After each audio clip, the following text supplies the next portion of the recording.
બોલો સ્વામિનારાયણ ભગવાન કી. બધાય જો જાગો છો, સાંભળો છો અને સમજો છો ને જીવનમાં ઉતારો છો.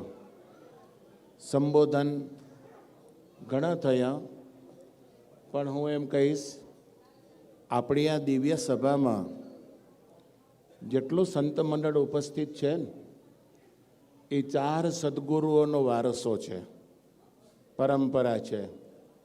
સદગુરુ મુરલી મનોહર સ્વામી ભુજ મંદિરના રાજનીતિજ્ઞ પુરુષ હતા. સાધુતા, સંત ગુણ એ તો ખરા જ, પણ જ્યારે મેનેજમેન્ટ કરવું હોય, હેન્ડલિંગ કરવું હોય, આવડા સત્સંગને સાચવી રાખવો હોય, એ નંદ પદવીના સંતોમાં પણ અલગ અલગ આવડત હતી. એવા વ્યવહાર કુશળ મુરલી મનોહર સ્વામી અને સદગુરુ સ્વામી મહંત સ્વામી. મહંત સ્વામી એટલે વિદ્વતા, સાધુતા અને એમના જીવનમાં પ્રત્યેક પલે સત્સંગને કેમ વિકસાવવો દેશમાં અને વિદેશમાં, એ મંડળના સંતો છે, મહંત સ્વામીના મંડળના. ત્રીજા સદગુરુને યાદ કરીશ, અને એ સદગુરુ છે ધર્મ કિશોરદાસ સ્વામી, અમારા દાદા ગુરુ.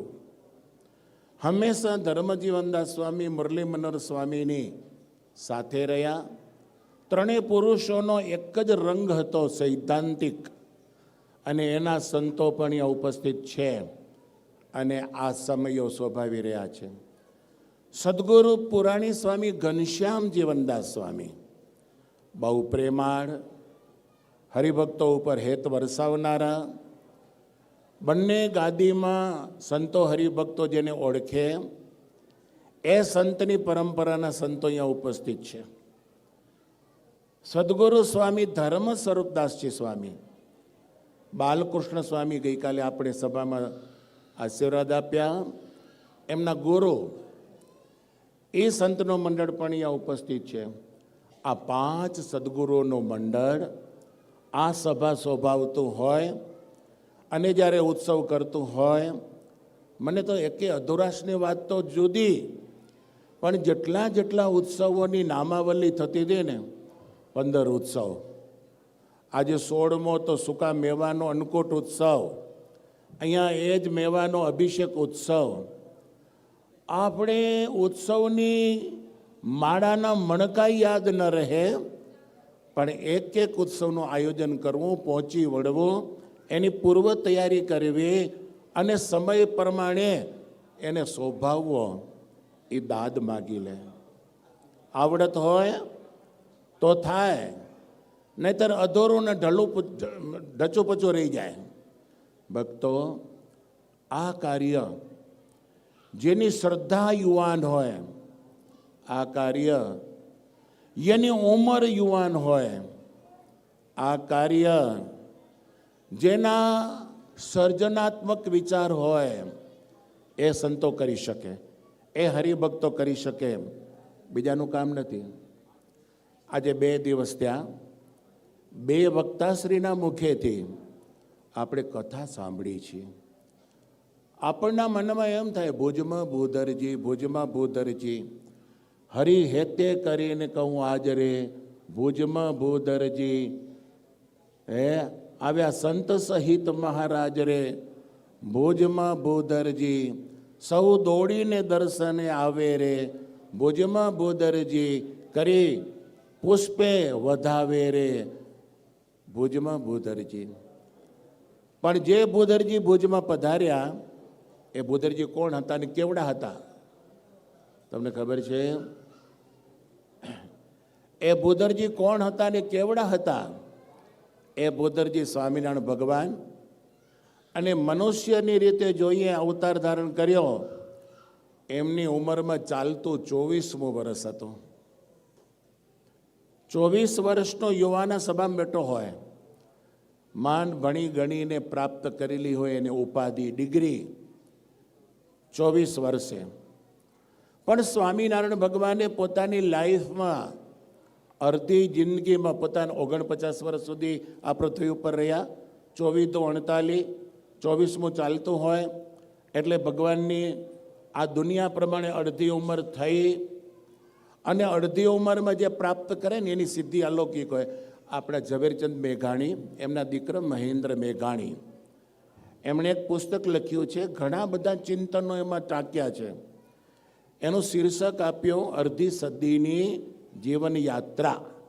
અડધી સદીની જીવનયાત્રા. પછી એને નિવૃત્તિ લીધી, સતત ચિંતન કર્યું, લખવાનું બંધ કર્યું, ચિંતન જ. સ્વામિનારાયણ ભગવાન આપણને મળ્યા ને કચ્છને, 24 વર્ષની ઉંમર ચાલતી હતી, ભગવાન કચ્છની ધરતીને મળ્યા.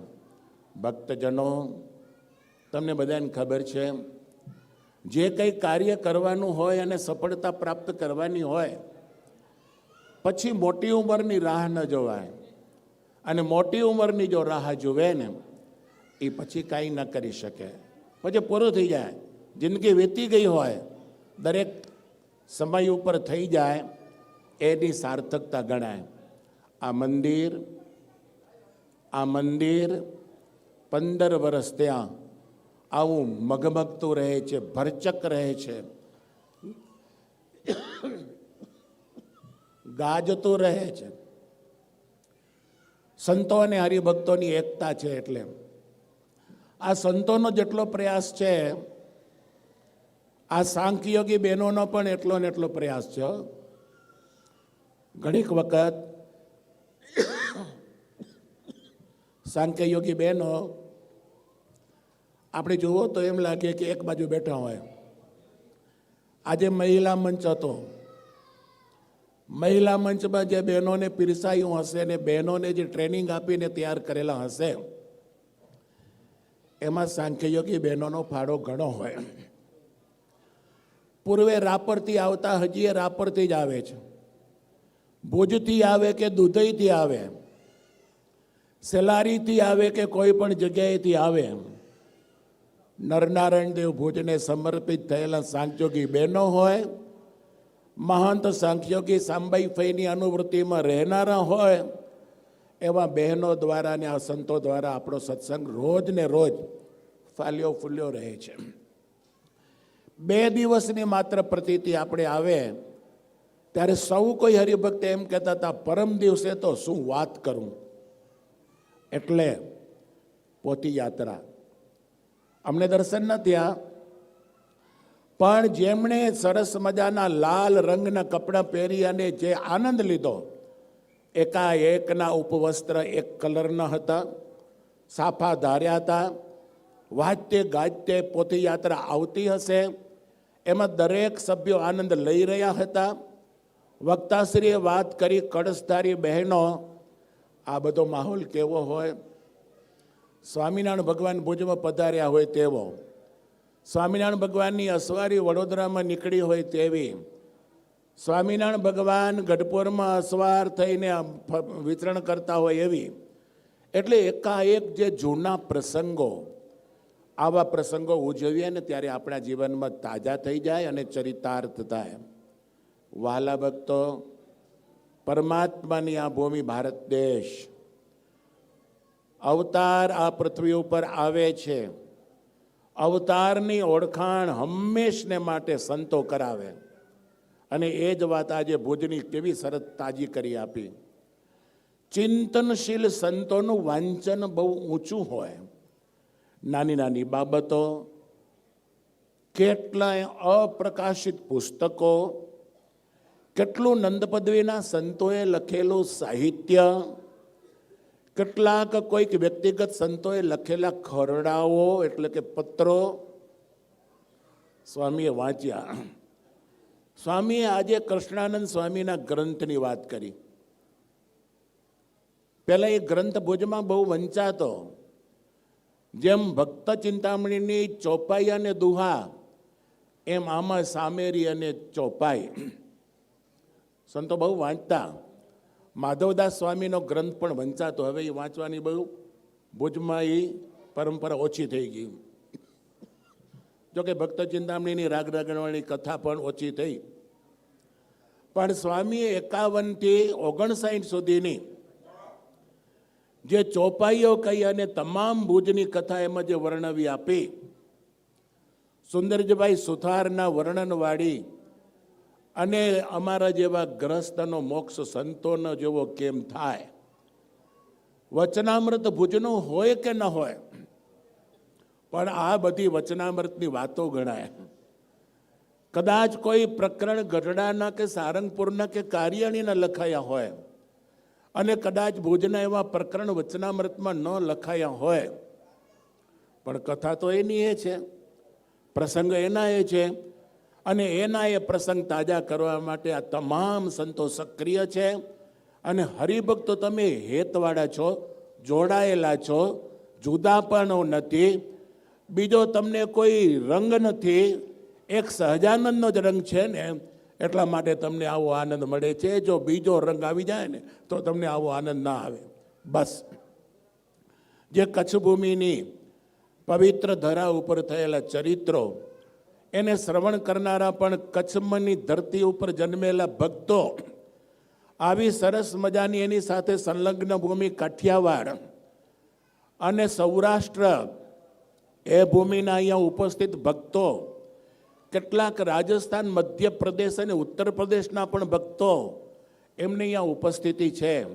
આ બધા જ હરિભક્તોને માટે આ થાણા સત્સંગનું થાણું છે અને અહીંયાથી બધાને પોષણ મળે છે. અને દર વર્ષે અધિક અને અલગ અલગ આવડતવાળા સંતો તમને મળતા આવે. 15 વર્ષના ઉત્સવનો આનંદ પામ્યા. 16મા વર્ષના ઉત્સવ પણ આ ઘનશ્યામ મહારાજ તમને અધિક અપાવે એવી એમના જ ચરણોમાં પ્રાર્થના કરી વિરમું છું. જય સ્વામિનારાયણ.